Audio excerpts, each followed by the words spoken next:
Hello everyone, I am Hitesh Narwal. कैसे हैं आप सब? गुड। ओके, देखो, जब भी शेयर मार्केट की बात आती है तो ये हम सबको पता है कि किसी भी कंपनी के शेयर हमारे को लो प्राइस पे बाय करने हैं एंड हाई प्राइस पे सेल। बिल्कुल सिंपल लॉजिक है, इसके अंदर कोई भी ऐसी रॉकेट साइंस नहीं है जो हमारे को समझ में ना आए। लेकिन कोई भी शेयर प्राइस एक्चुअल में कब लो होता है, कब हाई होता है, मीन्स किसी भी शेयर के अंदर हमें कब बाय करना है, कब सेल करना है, ये हमारे को कैसे पता लगेगा? तो मैं आपको एक इंसिडेंट बताता हूं। मेरा एक फ्रेंड है जिसने अभी रिसेंटली शेयर मार्केट के अंदर इन्वेस्ट करना स्टार्ट किया है। तो उसने अभी कुछ दिन पहले कंपनी के कुछ शेयर्स बाय किए एंड जिस कंपनी के उसने शेयर बाय किए वो कंपनी ऑलरेडी डाउन ट्रेंड के अंदर है।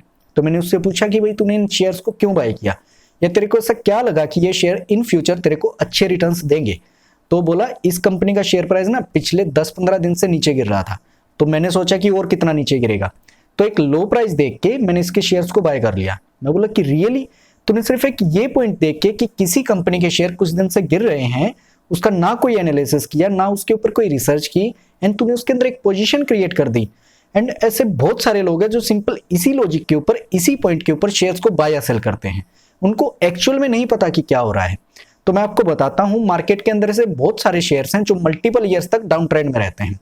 सो थिंक, अगर आपने एक 10-15 दिन का डाउनफॉल देख के एक पोजीशन क्रिएट की, कुछ शेयर्स बाय किए, हो सकता है कि वो एक डाउन ट्रेंड की सिर्फ एक स्टार्टिंग हो, उसके बाद शेयर प्राइस कहां तक गिरने वाला है ये किसी को नहीं पता।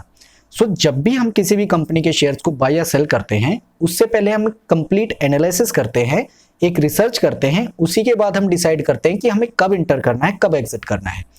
Now the question is that कि एनालिसिस करते कैसे हैं? देखो, किसी भी कंपनी के शेयर्स का एनालिसिस करने के दो तरीके होते हैं। पहला होता है फंडामेंटल एनालिसिस एंड दूसरा होता है टेक्निकल एनालिसिस। फंडामेंटल एनालिसिस के अंदर हम बैलेंस शीट की स्टडी करते हैं, प्रॉफिट एंड लॉस अकाउंट की स्टडी करते हैं, कैश फ्लोज देखते हैं। उसी तरफ टेक्निकल एनालिसिस में हम चार्ट्स की स्टडी करते हैं, वॉल्यूम की स्टडी करते हैं, प्राइस की स्टडी करते हैं। तो चलिए क्विकली देखते हैं कि fundamental analysis and technical analysis कैसे काम करता है।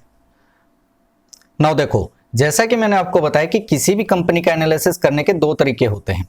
पहला होता है फंडामेंटल एनालिसिस एंड दूसरा टेक्निकल एनालिसिस। फंडामेंटल एनालिसिस के अंदर हमें सबसे पहले करना होता है इकोनॉमी एनालिसिस। मींस किसी भी कंट्री की ओवरऑल इकोनॉमिक कंडीशंस कैसी हैं, उसकी इकोनॉमिक ग्रोथ कैसी है। इसके अंदर हम बेसिकली देखते हैं जीडीपी। अगर किसी कंट्री की जीडीपी इंक्रीजिंग है, it is a good sign for economy, और अगर डिक्रीजिंग है, it is a bad sign for economy.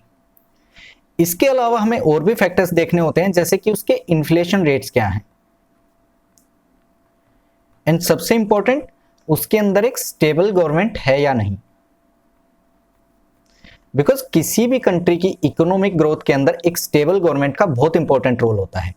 Now economy analysis करने के बाद हमें सेकंड स्टेप में करना होता है सेक्टर एनालिसिस। देखो, different different types of sectors होते हैं, जैसे कि बैंकिंग सेक्टर, जिसके अंदर हमारे सारे बैंक्स वगैरह आते हैं, IT sector, automobile sector. Now sector analysis करने के पीछे का हमारा मेन पर्पस क्या होता है? देखो, हर सेक्टर हमारा हर ईयर के अंदर अच्छा परफॉर्म करे ये जरूरी नहीं है। जैसे किसी फाइनेंशियल ईयर में हमारा बैंकिंग सेक्टर अच्छा परफॉर्म कर रहा होता है, तो किसी में हमारा ऑटोमोबाइल सेक्टर। सो हमें इन्वेस्टमेंट के लिए एक पर्टिकुलर सेक्टर चूज करना पड़ता है। जैसे हमने देखा कि अपकमिंग फाइनेंशियल ईयर में जो गवर्नमेंट का फोकस है वो बैंक्स के ऊपर ज्यादा है। सो हम यहाँ पे बैंकिंग सेक्टर को चूज करेंगे, क्योंकि इन फ्यूचर बैंक्स हमारे को अच्छा रिटर्न्स दे सकते हैं, इसकी प्रोबेबिलिटी ज्यादा है। नाउ सेक्टर चूज करने के बाद हमें थर्ड स्टेप में करना होता है कंपनी एनालिसिस। कंपनी एनालिसिस के अंदर हम किसी भी कंपनी की बैलेंस शीट की स्टडी करते हैं, उसके प्रॉफिट एंड लॉस अकाउंट को देखते हैं, एंड उसके कैश फ्लो स्टेटस को देखते हैं। कैश फ्लो मींस कि किसी भी कंपनी के पास एक्चुअल कैश कितना है। नाउ देखो, अज्यूम करो दो कंपनीज हैं, company A and company B. हमें इनका एनालिसिस करना है और इनके अंदर से एक कंपनी को चूज करना है। अगर हम इनका 4 इयर्स का डाटा एनालिसिस करें, से 2020, 19, 18 एंड 17, सेम 2020, 19 एंड 17। सो दोनों कंपनीज ने हर फाइनेंशियल ईयर के अंदर कुछ प्रॉफिट बुक किया होगा। से कंपनी ए ने 2017 के अंदर 1000 रुपीज का प्रॉफिट बुक किया एंड सेम कंपनी बी ने भी सेम ईयर में 1000 रुपीज का प्रॉफिट बुक किया। इन नेक्स्ट ईयर 2018 के अंदर जो कंपनी ए है उसने बुक किया 1500 रुपीज का profit. Same now company B ने भी 1500 रुपीज का प्रॉफिट बुक किया। पहले 2 साल के अंदर दोनों कंपनीज बिल्कुल सेम है, इनके अंदर कोई भी डिफरेंस नहीं है, बिकॉज दोनों कंपनी सेम ईयर्स के अंदर सेम प्रॉफिट जनरेट कर रही है। बट इन नेक्स्ट ईयर 2019 के अंदर पहली कंपनी ने जो प्रॉफिट जनरेट किया वो था मानो 2000 रुपीज, एंड जो सेकंड कंपनी है उसके प्रॉफिट के अंदर कोई भी इंक्रीमेंट नहीं हुआ, उसने सेम प्रॉफिट जनरेट किया से 1500 रुपीज। एंड इन 2020 जो कंपनी ए है उसने बुक किया 6000 रुपीज एंड बी ने बुक किया only 4000 rupees. Now at first look आपको कौन सी कंपनी बेटर लग रही है? Definitely company A, because same year के अंदर एक कंपनी हमारे को 6000 रुपीज का प्रॉफिट बुक कर रही है एंड दूसरी कंपनी ओनली 4000। बट नाउ देखो, शेयर मार्केट में ये जरूरी नहीं कि कोई कंपनी अगर हमारे को अच्छी लग रही है तो वो एक्चुअल में अच्छी हो। क्यों? देखो, इन्होंने प्रॉफिट बुक किया है मींस इन्होंने काम किया है, तो उसके ऊपर कुछ खर्च भी किया होगा, कुछ एक्सपेंडिचर भी किया होगा, कुछ रॉ मटेरियल्स बाय किए होंगे, कुछ मशीनरी बाय की होगी, एम्प्लॉयज को सैलरी पे की होगी, मेंटेनेंस चार्जेस वगैरह पे किए होंगे। सो अज्यूम करो 2017 के अंदर जो कंपनी ए के एक्सपेंडिचर थे वो थे 500 रुपीज, मीन्स कंपनी ए ने 500 रुपए खर्च करके 1000 रुपए का प्रॉफिट जनरेट किया। सेम कंपनी बी ने भी 500 रुपीज खर्च किए। इन नेक्स्ट ईयर 2018 में पहली कंपनी का जो प्रॉफिट था उसने सेम रखा 500 रुपीज, बी ने भी एग्जैक्टली सेम रखा।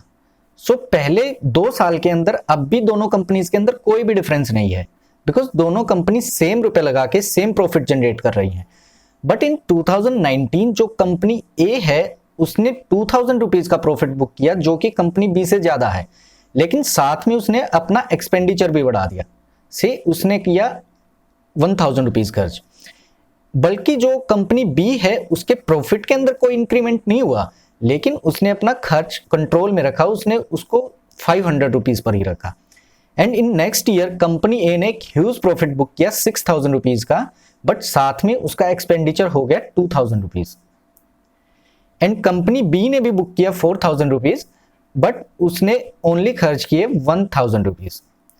मीन्स एक कंपनी 2000 रुपए खर्च करके 6000 रुपए का प्रॉफिट जनरेट कर रही है, वहीं पे दूसरी कंपनी सिर्फ 1000 रुपए खर्च करके 4000 रुपीज का प्रॉफिट जनरेट कर रही है। सो which company is better?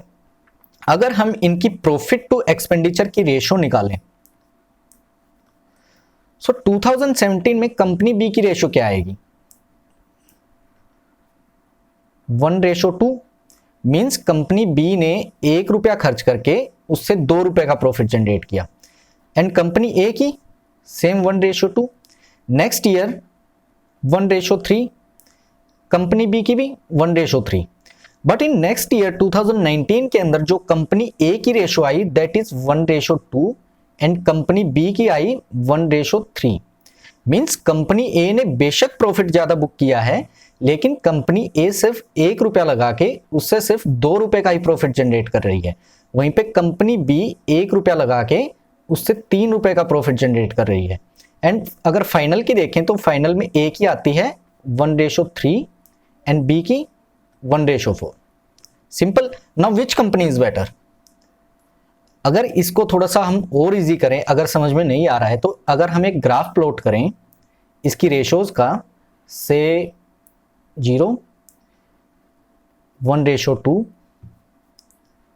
1:3 and 1:4, company A and B. So company A का ग्राफ किस हिसाब से होगा? कंपनी ए ने की फर्स्ट ईयर की रेशो क्या थी? 1:2, सेकंड 1:3, नेक्स्ट ईयर 1:2, उसकी गिर गई थी ना, एंड फाइनल 1:3। उसी के अपोजिट अगर हम बी की देखें तो बी की फर्स्ट ईयर की क्या थी ratio, 1:2, second year 1:3, third year same 1:3 and final 1:4। Result आपके सामने है। नाउ क्लियरली हमारे को दिख रहा है कि B company is better than A. So इसीलिए शेयर मार्केट में जरूरी नहीं है कि कोई कंपनी के अगर प्रॉफिट फिगर्स बहुत अट्रैक्टिव हैं तो वो कंपनी एक्चुअल में अच्छी हो। इसी तरीके से हम और बहुत सारी रेशोज का एनालिसिस करते हैं और उसके बेसिस पे डिसाइड करते हैं कि कौन सी कंपनी बेटर है। इस टाइप के एनालिसिस को बोलते हैं फंडामेंटल एनालिसिस।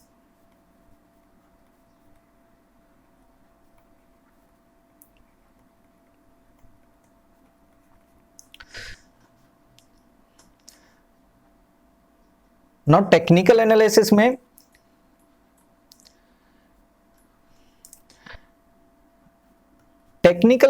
में हम चार्ट्स की स्टडी करते हैं, चार्ट्स के अंदर प्राइस की स्टडी करते हैं, वॉल्यूम की स्टडी करते हैं, कुछ स्पेसिफिक चार्ट्स पैटर्न्स होते हैं उनको देखते हैं एंड चार्ट्स के ऊपर इंडिकेटर अप्लाई करते हैं।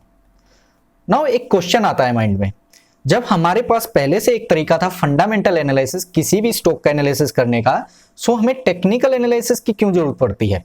देखो फंडामेंटल एनालिसिस हमारे को क्या बताता है कि कौन सी कंपनी बेटर है। मींस किसी भी अगर हम दो कंपनीज का कंपैरिजन कर रहे हैं तो उन दोनों में से किस कंपनी के फंडामेंटल्स अच्छे हैं, किस कंपनी की वैल्यू अच्छी है।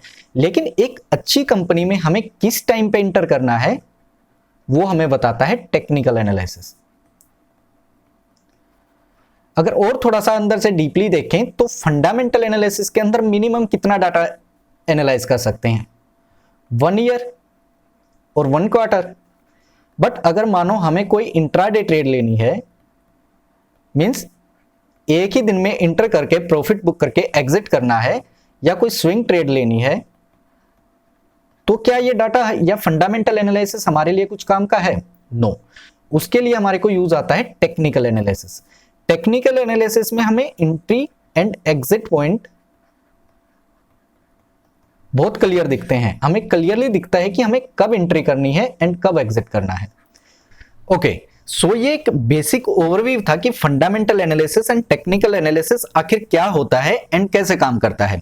देखो ये इतना बड़ा टॉपिक है कि इसको एक वीडियो में हम कवर नहीं कर सकते, एंड इवन जितना मैंने आपको बताया है वो शायद 1% भी ना हो एक complete fundamental and technical analysis का।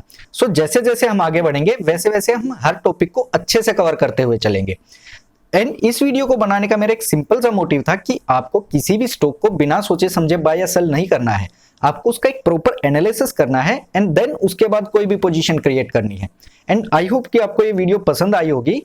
अगर आपको पसंद आई है तो please like the video, channel को सब्सक्राइब कर दो एंड जितने भी आपके फ्रेंड्स वगैरह हैं उन सबके साथ शेयर कर दो।